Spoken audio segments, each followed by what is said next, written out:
Russian propagandists have reached the acceptance stage. After nearly 4 years of war, they have acknowledged that the goals of aggression are unachievable and that a peace deal is in order. Ukrainian blogger Denis Kazansky drew attention to the change in Russian rhetoric. Konstantin Sivkov, deputy president of the Russian Academy of Missile and Artillery Sciences, effectively ridiculed the Russian Ministry of Defense's upbeat reports. He emphasized that the army boasts about capturing empty and deserted villages that have neither strategic nor symbolic significance. You're discovering these settlements out of curiosity. In 2001, one had 500 residents and in the other 160. Guys, that's 20 to 30 houses, Sivkov said. He was supported by retired Russian army colonel and military analyst Oleg Falichev. He bluntly stated that Russia was unlikely to achieve its stated goals and would likely be forced to compromise. We've stated that we're not changing our stated goals, but in my view, things are moving toward Russia likely agreeing to a so-called deal. A deal always involves compromise, and compromise involves retreating from the goals and intentions previously stated, he said. Falichev emphasized that after 3.5 years of war, Russia has not achieved anything significant. 3.5 years have already passed in the Great Patriotic War. We were in Berlin after 4 years. And where are we now? Only 20% of the territory has been liberated. Well, we need to weigh things up. Apparently, something's not right, the Russian colonel noted. This admission from the military seems particularly telling, given the Kremlin's official statements, which continue to insist on steady progress and the completion of all objectives. In reality, even supporters of Russian aggression are beginning to recognize the senselessness of the war and the scale of the losses. Such statements aired on Russian television testify to a growing crisis of trust within the system. Even loyal military analysts are now forced to acknowledge the obvious. The Russian army is bogged down in Ukraine, and promises of denazification and demilitarization have long since become empty words. Earlier, Z-blogger called for preparations for the collapse of Putin's regime due to the protracted war. Russian Z-patriot Maxim Kalashnikov spoke of the inevitable overthrow of the Putin regime due to the protracted aggression against Ukraine. He emphasized that Ukraine's capabilities are growing daily while Russia's position is deteriorating. War leads to inevitable political upheaval. We must prepare for it, wrote Z-blogger.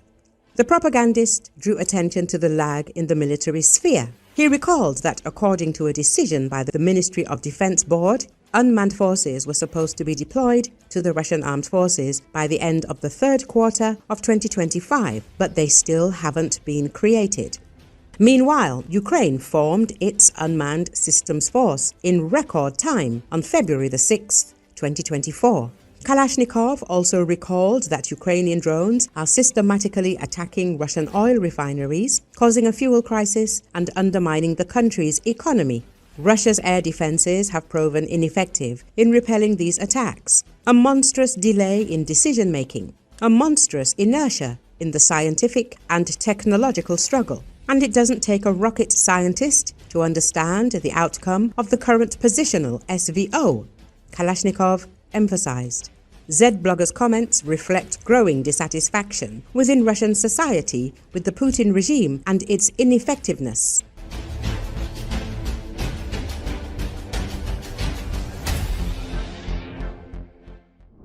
As reported, oil depots in annexed Crimea were attacked, causing massive fires. These facilities are used to supply fuel to the Russian army. Krim.Reli investigated what happened and what the consequences will be.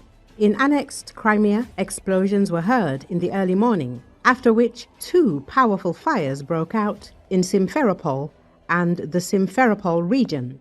The Telegram channel Krymsky Vita, citing information from subscribers, reported that a powerful explosion occurred in the village of Vadeskoy, followed by a fire at the local Atan oil depot. A little later, news broke of a massive fire in Simferopol. The location of the fire was initially determined to be at a thermal power plant in the Gresovsky micro-district, but it turned out to be at a nearby oil depot. Krymsky Vita reported that numerous military fuel tankers covered in camouflage nets and equipped with anti-drone structures were at the oil depot. This oil depot is actively used to supply the Russian army, the Telegram channel claims. The fire at an oil depot in Simferopol was confirmed by the Russian head of Crimea, Sergei Askanov. As a result of an attack by an enemy drone in Simferopol, a tank containing fuel and lubricants was hit. This caused a fire. There were no injuries. Emergency services are working on the scene, Askanov wrote on his Telegram channel. The oil depot in the village of Vadeskoy in the Simferopol district was attacked earlier in October on the 17th. The attack also occurred early in the morning. 2 powerful explosions were heard in Simferopol and the Simferopol district. The oil depot in Vadeskoy is perhaps the northernmost in Crimea, used to supply fuel to the Russian forces in the occupied territories of Ukraine. The Ukrainian armed forces are deliberately targeting this facility.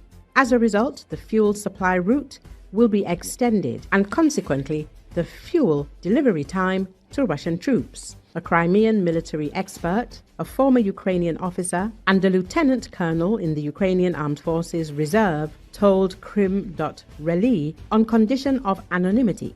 The oil depot in the Simferopol village of Komsomolskoy, located at 6A Montaznaya Street, has 2 large fuel storage tanks and 4 smaller ones. The facility has access to railway lines and a ramp with oil pipelines. TESS and ATAN own the largest gas station networks on the peninsula, and TESS also operates in the occupied territories of Kherson and Zaporizhia.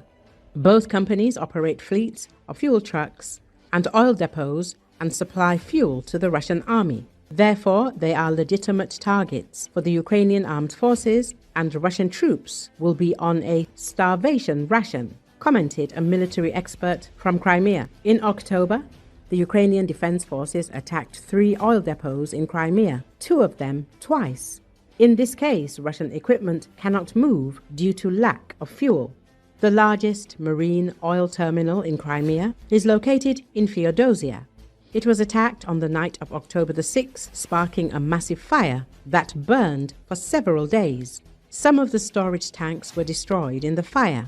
Ukrainian forces are systematically targeting facilities in Crimea that supply fuel to the Russian army. Currently, the only major oil depot left on the peninsula is the Russian Black Sea Fleet's depot in Sevastopol, but it's virtually invulnerable as the fuel is stored in underground tanks. These tanks were built during the Soviet era to withstand a nuclear strike. The city also has another major oil depot, Yuktosan, in Kazachia Bay, but it's unknown whether it's in use. In any case, delivering fuel to Russian troops from Sevastopol increases the length of the route and travel time. Petroleum products will be delivered on the fly, so to speak, and this deprives the Russian army of maneuverability and the ability to plan operations over long periods of time, says a former Ukrainian officer from Crimea.